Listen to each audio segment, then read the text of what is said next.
Hello, second grade families. This is Mrs. Sanderson with Indian Village, your student second grade teacher. I know not everyone was able to make our Zoom call yesterday, so I wanted to hop on and just record a quick video going over what exactly we talked about. I know lots of people work and couldn't make it at 4 o'clock, and I totally understand.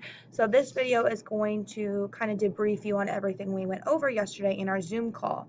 So the first thing that we talked about were classroom expectations or the expectations we hold for your student. Um, Students behavior-wise are expected to be focused and hardworking when they come into school. And then we talk a lot here at Indian Village about what's called a student of distinction.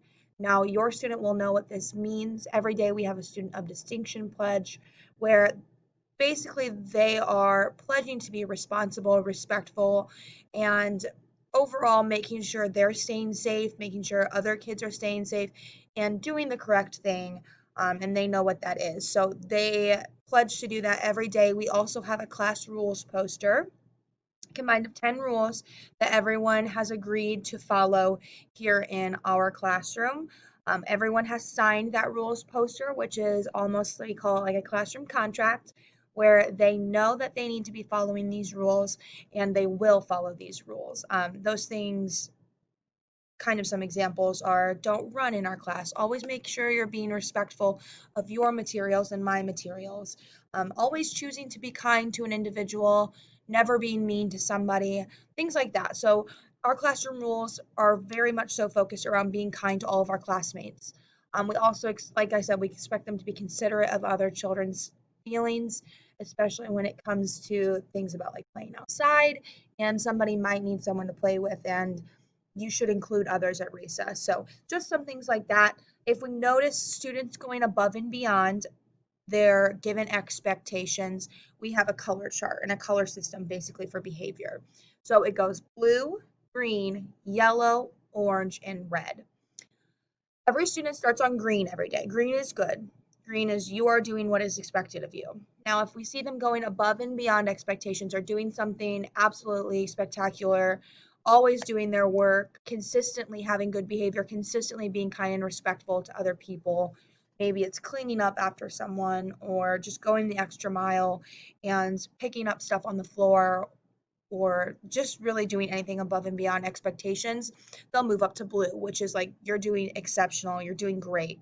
Um, and in turn, if we see students not doing what they should be doing, we have three different levels that they can go down.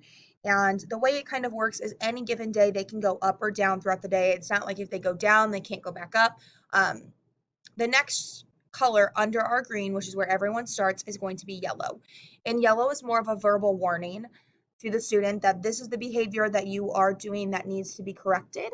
So you need to move down to yellow and then we can correct that behavior. It's kind of like a think about it and you've been warned. Usually I give them lots of verbal warnings before I even move them down to the color yellow. And like I said, if they're at yellow and I see them correct that behavior, they can always go back up to green and even blue if they have an exceptional day. Um, After yellow, we have orange. And orange is okay, you've been warned, and now you're going to have some sort of consequence for continuing this behavior. Some examples of this will be sitting for recess potentially, losing some sort of privilege or something fun that we get to do here in class, um, losing some iPad time. We have a fun Friday on Fridays. So for those students who have behaved all week, we get to do something fun on Friday to celebrate the end of the week and their good behavior and having a good week. So if they're on orange, they might lose that privilege. The next spot down or the next color down from orange is red, which means there needs to be parent contact. Usually this is going to happen immediately, as in we need to contact a parent about the behavior that's happening right now in class because this could be putting a child in danger, other child's in danger, or something that's just totally unacceptable and parents need to be contacted. So those are like our color charts. Every student has a magnet that has their number on it. And I can either go up and move them up and down the color chart, or if I tell them to go move their magnet up or down, that's how they know. Um, so at the end of every day, we fill out our planners. And when we fill out our planners at the bottom, students will color in or write in whatever color they ended on for the day. So that's a great way to monitor your students' behavior, see how they're doing in the class, And if it's yellow, it's just a warning. It's not like they're in some sort of incredible trouble. It's just they are doing something that shouldn't be done, like blurting out all the time, or just did something that wasn't very nice to another student, things like that. So yellow is not the end of the world. It does happen sometimes, but so you can look at the bottom of your student's planner every day and see what they ended on for that day. Responsibilities of the student are going to be to come to school prepared. So what that means is making sure they're bringing their iPads daily and making sure their iPads are charged every day. I tell the kids in class to try to remember it like they brush their teeth.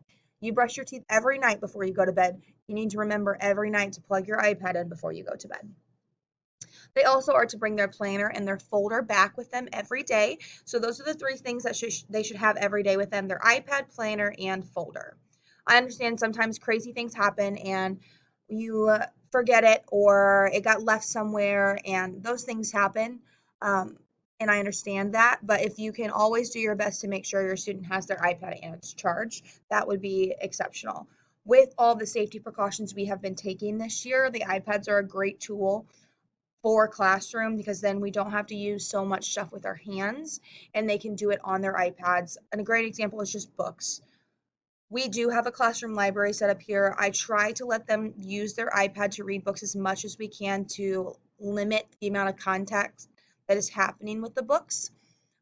With our classroom library, for some reason, if their Epic account isn't working, which is where they get books, we do sanitize before we touch any book, and then we put it in what's like our book quarantine area. So the book has to sit there usually for the week through the weekend until Monday before I put it back with the pile of books.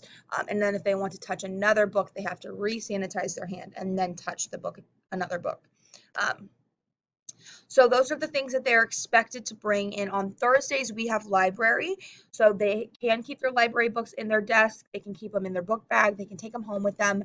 It just has to be back by Thursday morning.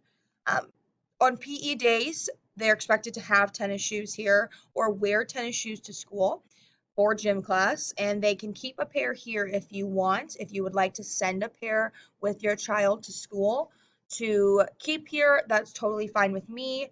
That way, if they don't wear them, if they wear boots in the winter, whatever they wear, they can always have those tennis shoes here for gym class.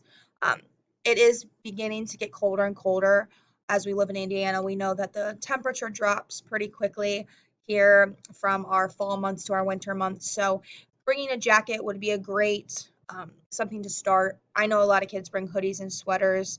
A jacket would be nice. Some kids bring coats. It is going to get a little colder, and we do go out around 10:50 in the morning, so it's not incredibly warm. So it depends if the sun is shining whether or not it's going to be warm or not. So we do have classroom jobs here as well. We have a person who does our pencils, a person who turns our lights off if we need it, a person who puts up and takes down all the extra chairs if a student is absent and they need their chair taken down and put up at the end of the day. We have a messenger who takes things down to the office if I need them, or to another classroom if we need to exchange papers. We have a classroom helper who helps me with anything I need. It could be as simple as passing out tissues to kids for our dry erase boards. And then we have a student that does the calendar every day. So with these jobs, we do take extra safety precautions and things are being sanitized constantly. Every day, at least twice, pencils are being sanitized. Um, at the end of the day, and then right in the morning, I sanitize them to make sure if they're touching the same pencils that they are being cleaned. With the other jobs, I only change them once a week, so one person is doing that job for the entirety of the week, and then we switch. That way, one person is touching the same thing, and only that person is touching the same thing every day for the week, and then we have 2 days for it to be cleaned and everything to be wiped down for someone new to come back in. Um, we also, or as a classroom, we have something called a desk fairy. We have a desk fairy. Her name is Bubble. She comes and checks the kids' desks to make sure that they are staying clean and organized. And if they are, she leaves them a nice little note saying, "Oh, thank you for keeping your desk very neat." And then they give them a small treat. And if not, she leaves them a note saying, "Okay, you need to clean up." So as a student, they are required to keep their desk nice and neat. I enjoy having a very clean workspace and I work a lot better when our area is clean. So as students, I try to make sure that their area is clean and keep them responsible for their materials in their area. We do at the end of the day always pick up around our desk too. With the crazy times we're in, janitors are doubling the types of cleaning they do, and we've decided to help take a little bit of a load off and making sure that everything is picked up at the end of the day around their desk. Nothing's sitting, we don't have any pencils or markers or crayons or anything sitting on the floor. So we do pick those up at the end of the day, and I do try to make sure they're maintaining their responsibility for keeping their area clean. And then the last thing we just touched on today was spelling words. So we have 15 spelling words every week. I tell kids as much as they can practice at home, please do. We try to practice as much as possible here in the classroom. Obviously, that time is limited as we have other content areas to reach during the day. As much as they can practice at home, the better their spelling results are going to be. Um, so yeah, that's the last thing that we touched on. We did have a couple parent questions, one of them being graded papers about seeing those come home. And the end of the first quarter did happen last Thursday. So I have a ton of graded papers. You can probably see my giant stack right there of graded papers that need to go home. So I hope to get those back out to everybody by the end of this week so that you can see how your child is doing. So I do apologize for being so kind of hoarding all the papers with this being our first quarter and my first quarter as a teacher. I did want to make sure I had all the papers I needed for the grades and that they reflected the students' knowledge very well. So I have kind of been keeping them here just because I wanted to make sure that I had everything in order and set for report cards. So those will be coming out soon. So keep an eye out in your students' folder for those papers that will be coming home. Other than that, that was pretty much all that we touched on. So I appreciate if you've watched this video for the information, and I appreciate all you're doing for your student at home. And thank you so much.